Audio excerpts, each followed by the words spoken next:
Welcome to Kenton's videos. Enjoy the video. You begin by securing your team and items. This is not optional. Assign one player to handle the puzzle mechanics, one to draw aggro, and others for damage. Move into position at the raid gate, then activate your mobility skill so you can reach panels quickly. Once done, have the puzzle handler call the first symbol out loud. Make sure at least one backup listens for corrections.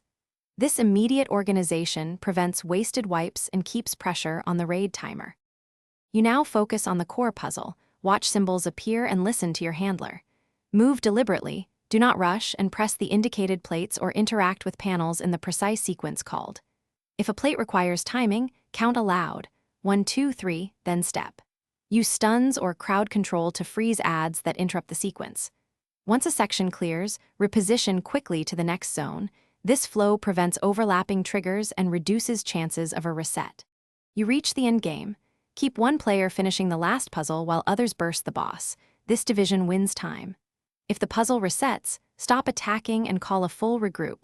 Rushing repeats mistakes. Make sure your designated puzzle handler repeats the sequence slowly, then resume.